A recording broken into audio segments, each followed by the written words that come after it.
Hello, and thank you so much for joining us on Joy Asonye Live today. And I'm sure that you, just like the rest of Nigerians, have noticed that President Bola Tinubu has allocated portfolios to the 45 ministerial nominees 9 days after they were screened and confirmed by the Senate.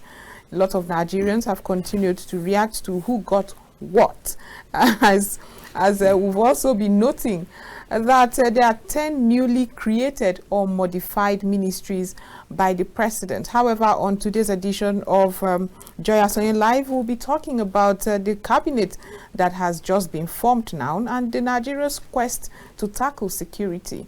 Was the right whole, as it's often put, was it really considered when the Minister of Defense was given to Mohammed Badaru and Minister of State for Defense Bello Matawale? Were they really the right fit to tackle the security challenges we have? Well, that's what we'll be discussing, and to do justice to this is Mr. Steve Okwori. He's a regular here, security and crime management expert. He's also the CEO of Stick Security Consulting. It's wonderful to have you join us. Thank you for having me on your show. If I didn't know better with the way you're dressed, I would have said you were also giving a portfolio to the minister. By the way, what happened? I wish. We'll get there. We'll get there. I agree. When is our time? I agree totally. This is the time to go for a short break. We'll return to get into the crux of the matter. Tinubu's cabinet and the quest for security, to tackle security in Nigeria. We'll be right back.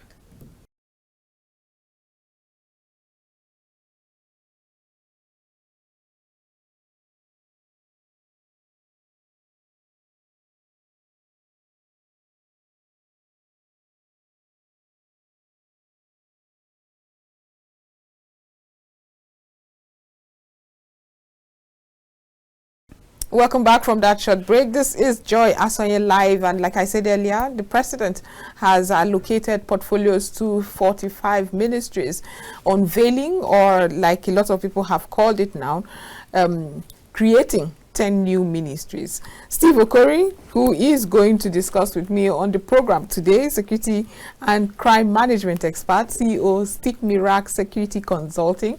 Again, I welcome you to the studio. Thank you. So when I know we had talked about the nominees at the time, but let's talk about these portfolios that have been allocated. How did it make you feel? When I saw it, I didn't believe it was for real. I thought my first reaction was, okay, mischief makers have come again. The social media. Yeah, social media have come again. But I saw the confirmation by the president's spokesperson, official spokesperson, and I knew that it was indeed for real. Yeah. How did it make you feel when you saw the allocation of these ministries? Yeah, I don't have any issue bordering on the personalities of all the nominees. They are professionals, if you ask me, in their choosing a career. I just want to correct this impression where some people think that politicians are not technocrats, or they are not politicians. They are not. They are politicians. They are not technocrats. They are not professionals. For instance, the Atiku Bagudu, the Minister for Economic Planning and Budget, master's degree in economics. He has a BSc economics, master's degree in economics, and also a master's degree in international diplomacy or something.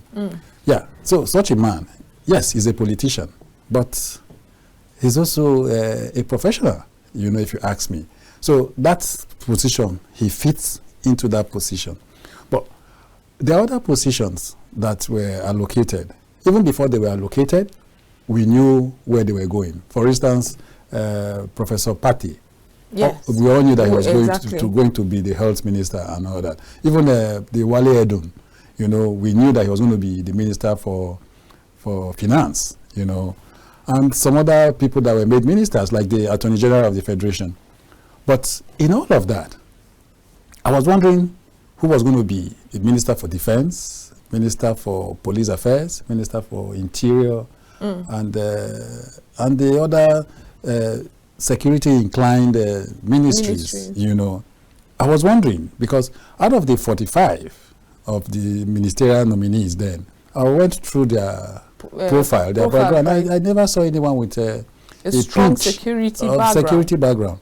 You know, and I started wondering, not until yesterday when the president unfolded the portfolios, and I saw that we have an accountant as the Minister of Defense, a mechanical engineer as the Minister of State, Minister of State for Defense, an accountant, Minister of Police Affairs, an economist, Minister of Interior, that has to do with immigration, civil defense, correctional service, and the other firefighting and all that. You know, I started wondering, considering the current state of insecurity in Nigeria, just some couple of days ago, about 36 soldiers were killed in Niger. So we're in this kind of situation, and we have people with no security background as ministers of defense, minister of state. I don't think that it is good for the president or whoever that constituted that team.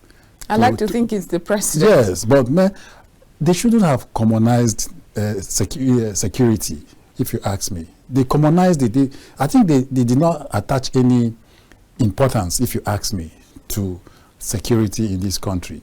In spite of we also commended the composition of the service chiefs. What's the biggest, in your words, the biggest threat that we have individuals who do not have this background, security background, that would be necessarily advise the president as such? What's the biggest threat to it?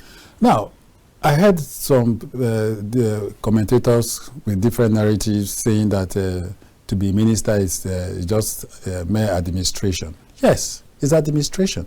But should the administrator now find himself in an unfamiliar terrain? Yes, experts can be there to advise, but the administrator should not just be a novice. He should make his own contribution to make professionally. You know, if you find, I listened to Dr. Ruben Abati on Arise this morning. He said when he was a spokesperson to former President Goodluck Jonathan, that somebody that was appointed minister ran to him and was asking him that he's not familiar with the ministry, that what is it that they do there? You understand? We saw the likes of Rauf Aregbesola when he was made the Minister of Interior. He also said the same thing, that he doesn't know what's happening in the ministry. So if you appoint a professional in such ministry, you don't expect him to go say those kind of things outside or make such comment that absolutely, you know. So I think that perhaps there's an oversight on the part of the president, if you ask me, because he's not an island for him to know it all. He must have missed in my introduction. I said I give them credit, as in the personalities, very their profile, everything well, but in the allocation of the ministry, I don't think it's gone down well with me. Okay. Now, a lot of Nigerians will say that these are executive governors. They were both governors of a state, and in some rights, they probably also had a lot of security inputs in how the state was. How do you react to that? Is that enough to say they have a security background? No. If you go that route, I mean, because I would go to Jigawa first, and then we go to Zamfara. No, I'm not even going to. I'm going to skip. I'm going to jump to Jigawa to go to Zamfara. If you go that route, then I will tell you that the Minister of State is not even qualified to be Minister of Defense, Minister of State Defense, because the insecurity in his state when he was governor, you and I know what played out. He tried different means, the non-kinetic. He tried dialoguing with bandits and criminals and all that, negotiating with making. It didn't work. It didn't work.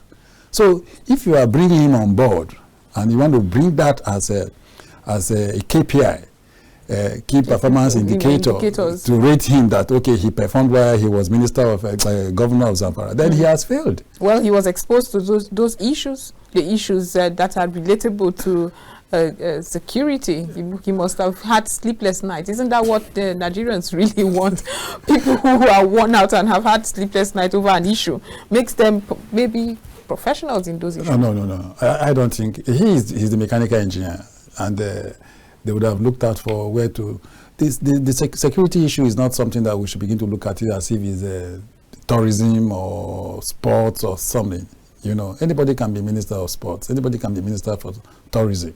You know, but security, it's just like you telling me that as a security professional, I'll go and be a minister for health. How can it can't work? It can't work. Considering our current circumstances, the situation that we find ourselves, bandits killing people, kidnappers kidnapping, collecting ransom, huge monies. Over 650 million naira was paid in between 2021 and 2022. Over 650 million. That's not small money. And you are bringing civilians without security background to come and head such a... I want to deviate a bit. Governor Wike, we saw what he did in Rivers State. Flyovers, road construction, a lot of construction. If you, on that basis, they brought Wike to the FCT, of course, we know that he will work. He will perform well because we have seen what he did as governor. But these guys that are accountants and mechanical engineers, what did they do as governors in the area of security that, for me, no. It's a square peg in a round hole. No, if you ask me. Okay. What would you say Nigerians should start doing? Is there can there still be a reshuffling? Maybe the president, maybe it's an oversight, like you said earlier. Is there an opportunity to make things right? And if we have to make things right, I understand what plays out before these ministerial positions are given. There's a lot of compensation that goes. There's a lot of lobbying that goes. Now, having that in mind, what do you think can be done? Or is it cast in stone? I think there's need for a reshuffling. But it shouldn't be immediate because he has already allocated. Nigerians have seen what he has done. So he should set a target for them. KPI, you know, and all that. Do we have that in Nigeria? Key performance indicators? Do we have that? Where a president, I mean, I often say this, although very casually, that I don't know if it's the APC policy or ideology. We've not had a KPI in governance. Yes. There's nothing wrong with bringing it on board now. Because why now? No, seriously, if we want to be serious about what we're doing, in this governance, current governance structure we are looking at, if we want to be serious, there should be KPI. If you don't meet up, they'll put you out. Because that's why I was saying that we don't need a novice, you know, in that sector, security sector. Somebody that should come and begin to learn on the job. No, we should have people that wants to come and improve on what they know in that sector. Improve on it. Look at the gaps. Where are we missing? It's not time for you to come and begin to ask questions that, what are we supposed to do here? Then experts begins to brief you. They will brief you before you go to brief the president. When experts are briefing you, you should be making your own professional contribution. Right. But are we going to see that? Aren't we going to see that? No, I don't think so. Why not? No. Because I for one, I mean, this has been something we keep talking about in Nigeria, where, like you said, round holes are put in round pegs, and somehow they manage. Nigeria is at a very, very volatile. Our security, rather, is at a very volatile state at the moment. I'm glad you're saying that. Yes, it's true. I mean, anybody knows that. Now we have security chiefs who would advise the minister. Is there a way that these ministers, I mean, the Muhammad Badaru and Bello Matawale, can cover their inadequacies? Yes, that's the only way they can go for now, if you ask me. Because, of course, certainly they will hire the services of professionals that will work around them. You know, special advisor on this, special advisor on that. That may have security backgrounds, retired officers, police officers, and all the likes. You know, they will bring them on board to see how to cover those gaps. You know, in the event where they need to make their contribution. Now, these contributions will not be coming directly from them. You know, it will be coming from the people that they have hired to perform those services, you know, and for them to be paid for the job they are doing. But I think that, just take, for instance, the Professor Patti that we have in the health sector now. Right. whatever the experts or the professionals that he hires to work with him, where they are going wrong in terms of their analysis or the policies they want to bring to see how to improve the health sector. He will have hands-on responses. Exactly. Where he sees that they are already missing it, he will now put them back on track. You get my point? But in the event when this man is sitting and the experts are briefing him or telling him what to do or trying to invent some policies and all that, and they are missing it, will he have an idea? Maybe he has to read a lot. I'm just trying to see how all this can be covered I've up. appeared on a different forum, and I said we should set aside politics from issues bordering on security. Seriously, if we want to really get it right. No. 2 politicians. Yes, the fact that most of these insecurity issues that we see are caused by politicians. And you think that you can remedy these challenges by bringing politicians on board? No. Okay, we've also asked about the hierarchy when it comes to these service chiefs and the ministers, yeah. the ministers that are often giving those portfolios. Yeah. Do you think there will be that respect? Often when we see, in fact, people who have that strong security background, they can be a little more assertive. Yeah. But in this case, although they were both governors of a state, do you think they will have that respect? They will garner that respect? Yeah, what I think is from it's about the office. Right. It's not about the personality or the individual that is sitting Yeah, in the but we've office. also seen where the office, Of course, we've seen. because of the individual, the office is not there, it's disrespected. Exactly. But what do? We have found ourselves in this situation. It behoves on the service chiefs and the likes to see that they accord the Minister of Defense and the Minister of State of Defense their due compliments. You know, they have to do that for the country to move on in that regard. You know, because if ego or there's no loyalty in what we are saying now, we won't get result. We won't get result. So I think that the national interest should be paramount in what we are saying here. The interest of the country is what they should be looking at. They should set aside personal interest and ego. You know, the fact that you are a 3-star or a 4-star general, you have a civilian as Minister of Defense, you have to accord the minister his due, you know, so that we can achieve result. Do you think there's anything to the fact that they both come from a certain region? That's another thing. The 4 ministries that has to do with security, police affairs, interior, Ministry of Defense, and all that, all of them are from the north. The Minister of State for Police Affairs, she's also from the north. I begin to wonder, is it that the insecurity issues is more in the north, so that therefore when we have all these people from the north, it will... You are the expert. Yes, I'm the expert, but I'm not the appointee. Yeah. However, it's a question I should put to you. When this we see these appointments go to certain regions, it forms part of the oversight we are talking here. Perhaps they didn't take into consideration all this. You know, we have the southwest. The southeast at the moment also has their own. Why do all that? If you brought somebody from the north to be Minister of Defense, why not put the southeasterner or somebody from the south? Because we have these insecurity issues all over the country. But do we need people, particularly from the regions that are having these insecurity issues?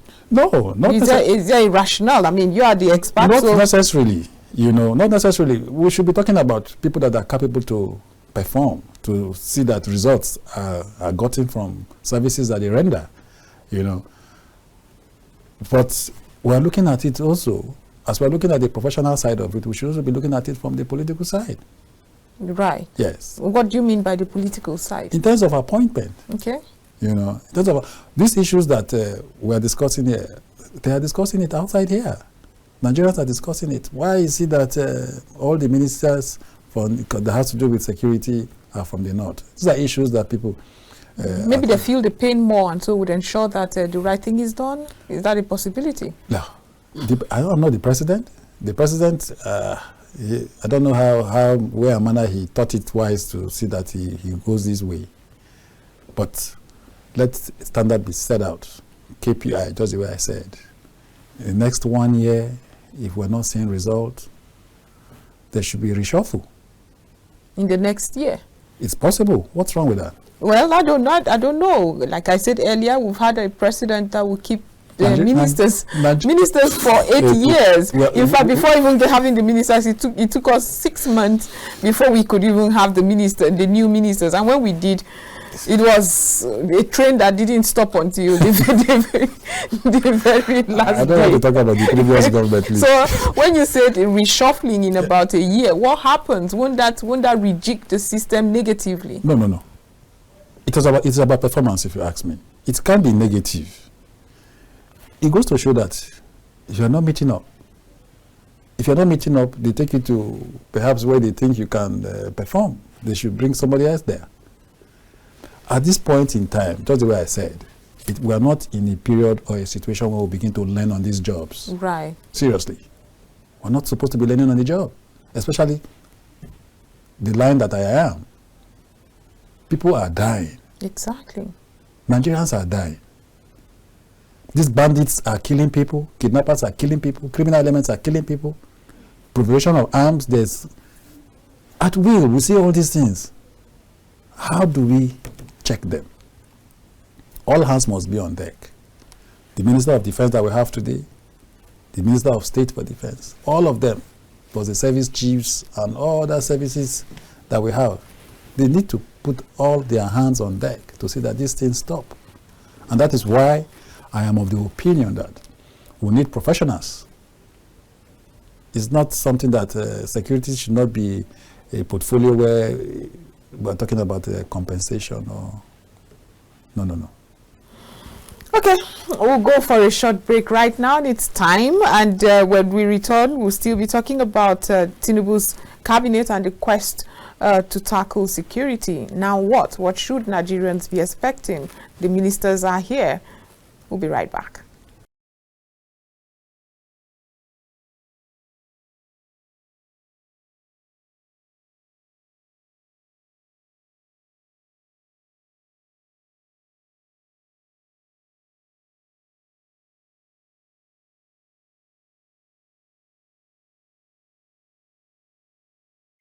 The 45 ministers that the president allocated portfolios for would be officially sworn in on Monday, the 21st of August, 2023.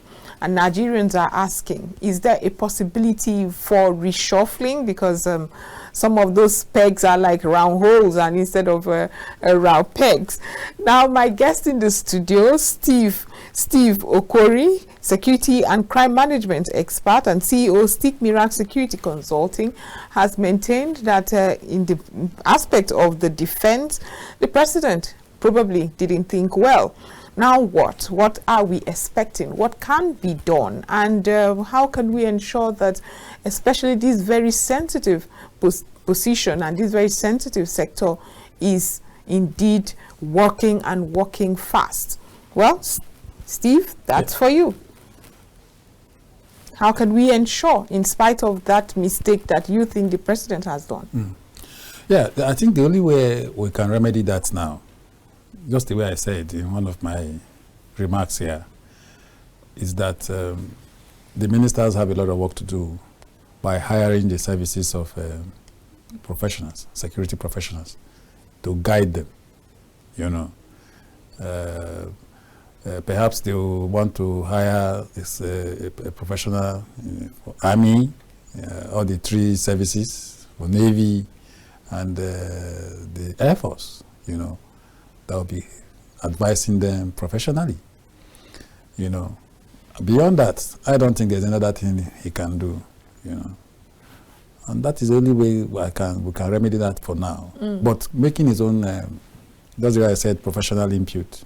When these advices come, when they come to sell some of these policies, that okay, with this, I think we can get result. With this, I think we can get result. He'll be asking questions from the layman's perspective, you know. So in that regard, that can play out. But that's why I said we are not in a position right now where we should be learning on some of these jobs that we are doing. Okay, Nigerians will be asking you at the moment. I mean, you're talking about the ministers of sensitive sectors such as security, Yeah. but we've already, for many years now, been having those who were supposedly having all the proper credentials to man it, and yet here we are. Yeah, you would think that they were making an impact or making a significant impact while they were there. But I put it to you that when the immediate past Minister of Defense, Major General Magashi, Yes. was there as Minister of Defense in the 8 years of President Buhari. Did he serve for 8 years? I don't know, but the last Minister of Defense. There was significant reduction in the rate of terrorism.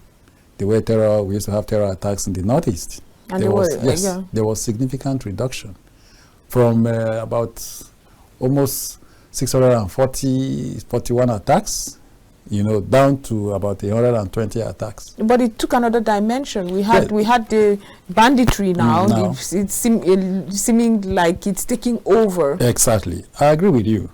On that regard, they've made progress, tremendous progress. Now banditry is another aspect of the insecurity we are experiencing. So why won't President Tinubu now continue with another security professional to see that, okay, where among these bandit activities can be reduced drastically as well?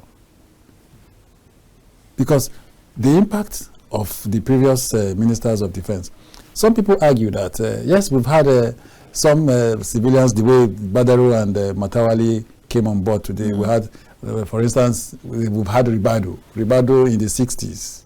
He was the first minister of defense that was civilian. Yeah. He was bold and all that. Yes.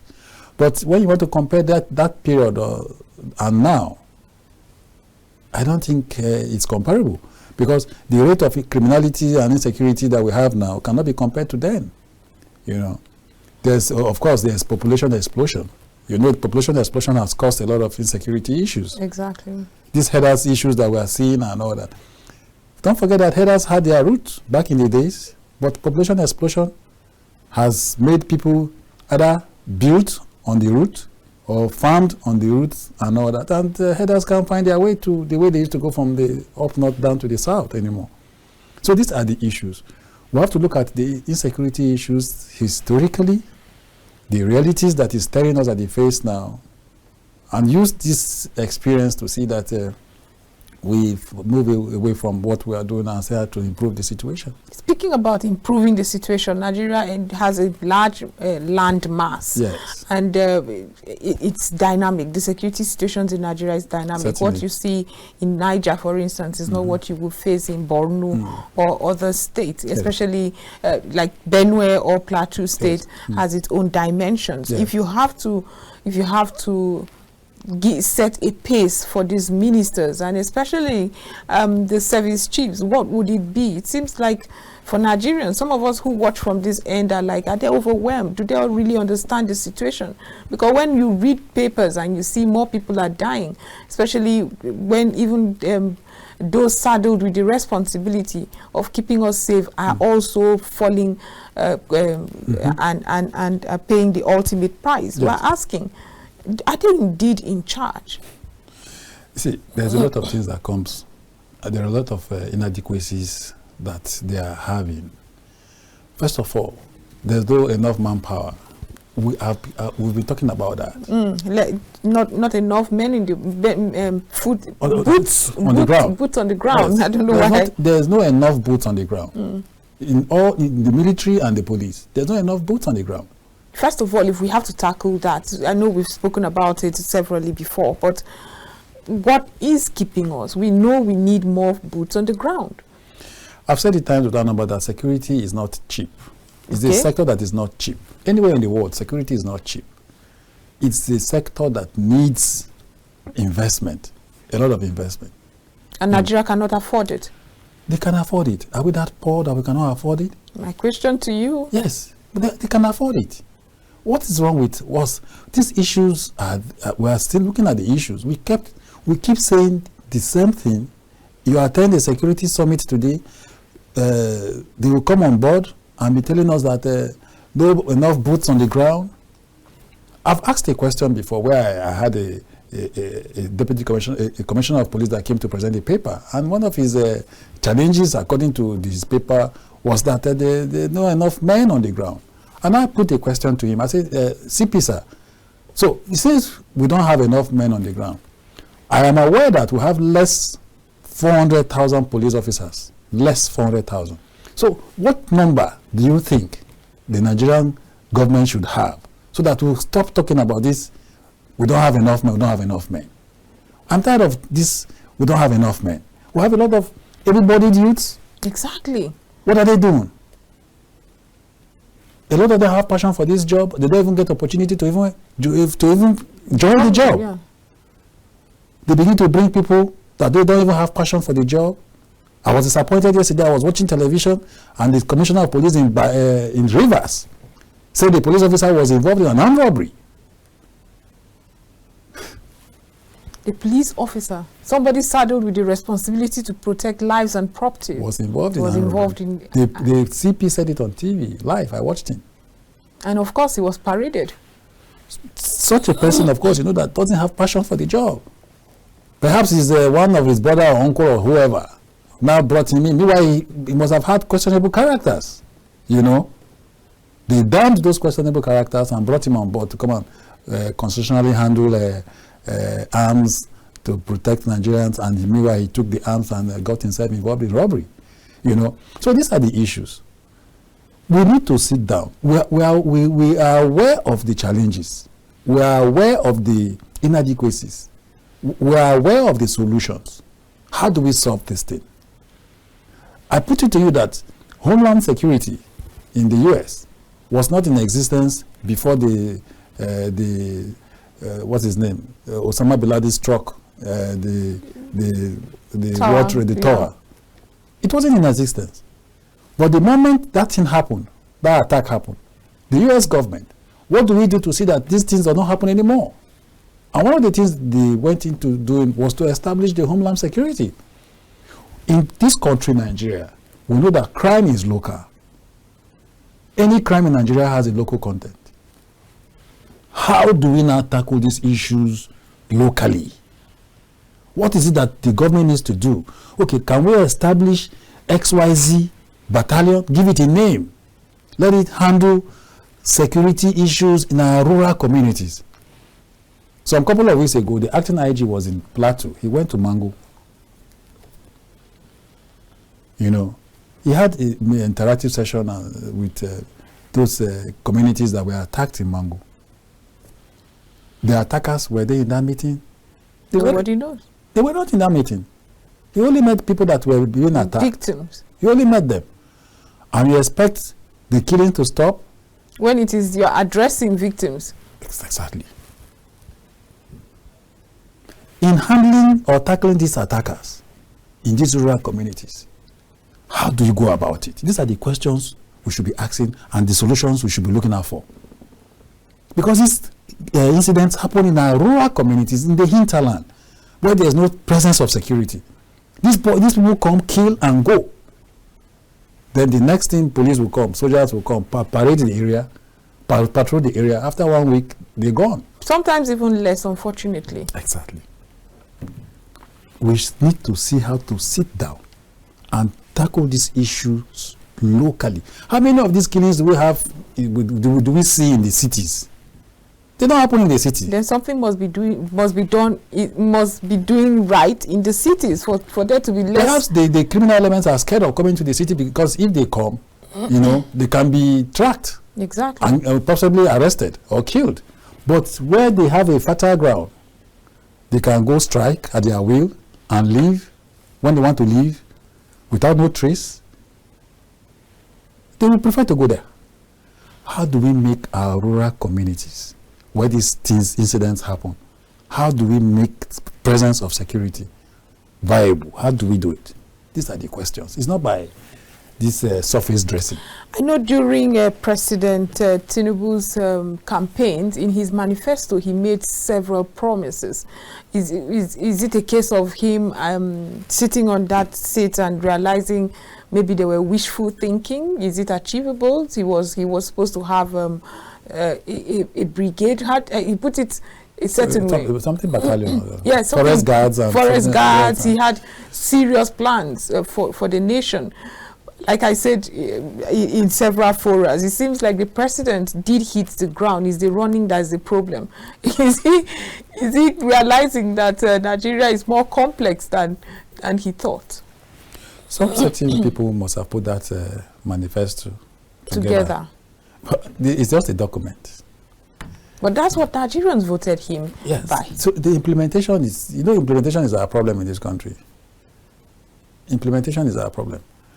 I want to commend the chief of staff when he was speaker. Right. Under the Buhari's government, administration, he decided to form a national security committee to look at these issues, the challenges we are having in this country. That why is it beyond the government? Why is it beyond the security agencies and all that? What's the problem? Contributions from different quotas, individuals, organizations. Like me, I've said it here before. Yes. I made several recommendations how crime can be tackled locally. And out of my several recommendations, 3 were picked. If you check that document, the report that was submitted to President Buhari, you will see my name. But that document ended up in the shelf, somewhere in the villa.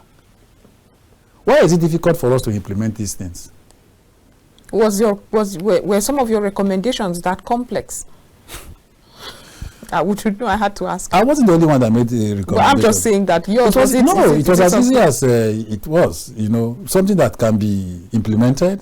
How much do you need to do how to implement it? So you see, the issues are we have to be interested in this country. Nigeria belongs to us. You leave your house, the possibility of returning, you don't know.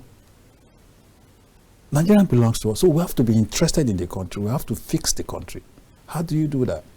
We have to have that integrity to be able to fix this country. You have to be patriotic about it. But all these features, are they there? The ministers that we have now, their personal interests should be kept aside. Trying to see how to favor friends at the detriment of the country should be kept aside. I don't know what they are looking for now. The onus is before them. They have to prove to Nigerians that this responsibility they've been saddled with, they will deliver based on their KPI.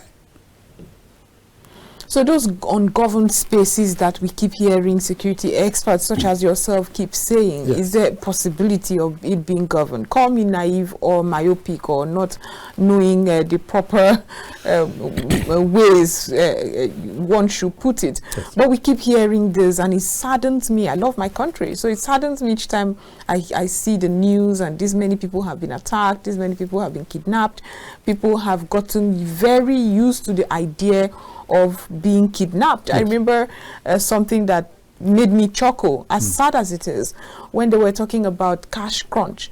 Nigerians were scared. Should I be kidnapped? How would I, or my loved one be kidnapped? How would I be able to pay the ransom if I don't have cash flowing about freely in the society? So these are the kind of ideas Nigerians have come to terms with. Yes. Kidnapping, banditry is part of our daily lives. Exactly. That's how sad it has become. So when we hear about ungoverned spaces, where these kidnappers come from, our borders are porous, and that is why some of these kidnappers aren't even Nigerians. We've had several aspects to it. Is it impossible to tackle it? It's not.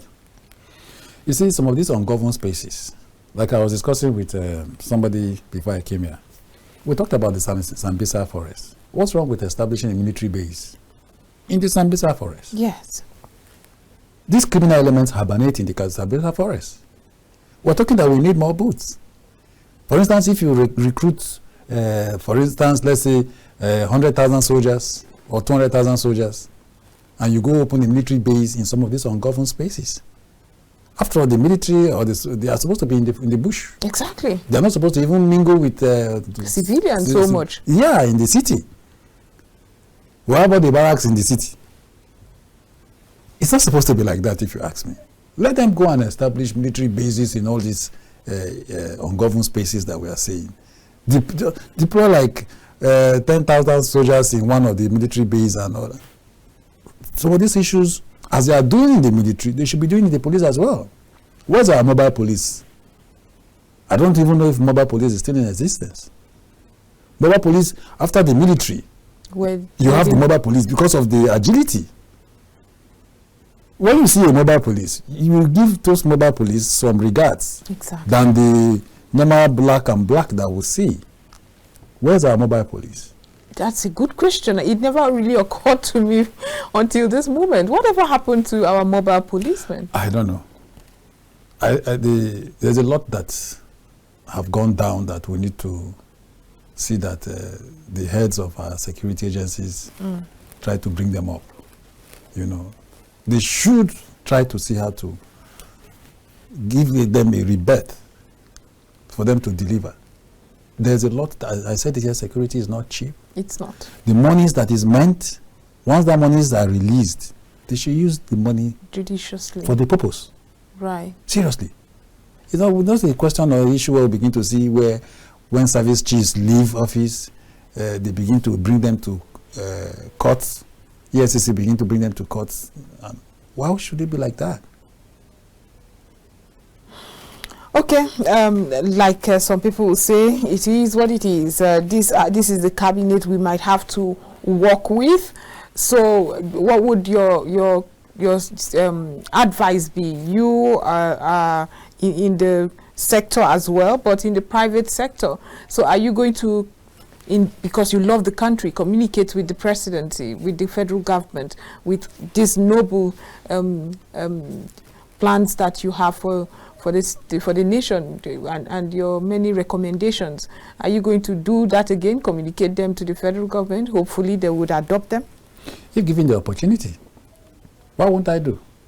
Because it's so sad that you see Nigerians being killed, innocent people going about their lawful businesses. So if I have solutions to these issues, what won't I say? We do a lot. I personally do a lot of research. I do a lot of reading. I compare notes. What's happening in this country? What's happening outside this country? What are they doing that they are succeeding? We look at all these things. There's nothing wrong with learning. And relearning. And relearning. Even the security aspect too. Training, retraining. What kind of coincidence? Now we are going back and forth about the helicopter that crashed in Niger. Bandits claiming responsibility. The military telling us that it was weather. Why should we find ourselves in that kind of situation? What kind of coincidence is that? Weather. Bandits claiming responsibility. And often this is what happens. And these bandits succeeded in killing 36 personnel. And you think they don't have what it takes or the possibility of bringing down the chopper or the helicopter? And this is what is fueling that distrust, because when the bandits or those criminal elements say one thing, it seems like the report or the release from the military is different. And who do I trust? Because it seems like, okay, it makes more sense that the bandits brought it down. Exactly. Especially because they did launch an attack. Yes. Majority of Nigerians believe that the bandits brought that helicopter down. Exactly. What the military are doing, they're just trying to see how to cover the... To save face. Yes, sir, to save their face. But we shouldn't find ourselves in that kind of situation. In this country, President Bola Ahmed Tinubu is now in the villa, bordering on issues bordering on security. It's not something that he should just sit in the villa. Create an opportunity where he will be meeting critical stakeholders quarterly, depending on how he wants to arrange it, maybe 2 or 3 times in a year, so that the realities of what is happening can indeed be communicated to him. To him. Because these service chiefs that we have, professionals, maybe, but excellent guys, you know, but in going to give the president briefs, Will they be bold to tell him the issues? I mean, it's in this country that somebody insinuated that the newspapers the president get, it's different. And Yes. I could not for the life of me wrap my head around that. That's how much you shield the president from the dire situation. Exactly. Why would you want to do that? This is They want to the keep their person who job. has the entire arsenals to ensure everything is right. They want to keep their job. That's why they do that. Most of them that does that, they want to keep their job. Tell the president, Mr. President, sir, this is what is it. Tell him the truth. If we have this, I think that we will deliver on this, sir. But right now we don't have it. Tell him. As we are telling him, you are also making his job easy for him. But of course, when monies have been allocated for this, the question is, why can't it be done? Could that be the reason? Now, we know we've talked about monies released should be used for the purpose. Okwori, we keep going over and over. It's like a circle. Of course, the circle never has an end. You will just be going round and round this circle. What else can be done?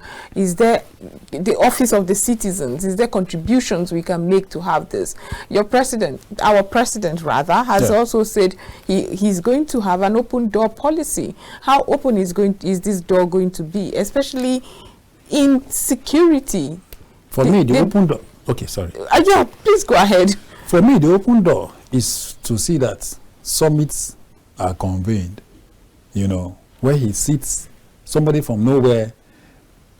Invitations should not be restricted. Based on exactly. Of course, there should be somewhere where you go throw in your profile, as you want to be part of the interactive team that the president wants to meet.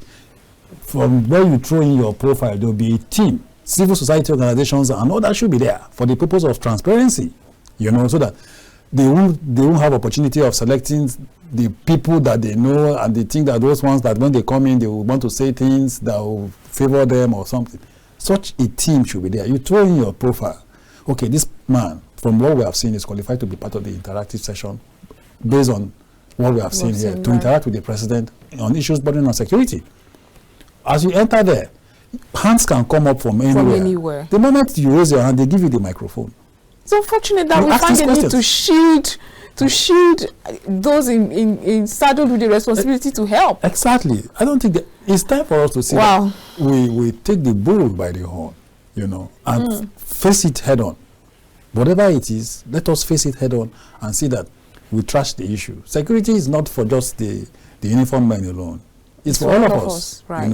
So we're all we're all in this together. To see that with that we would close the show, but we are all in this together. Security is indeed for everyone.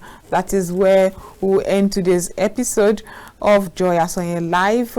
Rest assured, we'll be back tomorrow, Friday, to continue the discussion, especially those bordering on our nation. My name is Joy Asonye. Have a wonderful, wonderful evening. But before I go, I must thank Steve Okwori, Security and Crime Management Expert, CEO, Stick Mirac Security Consulting, for being part of the program. Thank you for having me. Right. Okay. Bye. Have a wonderful evening.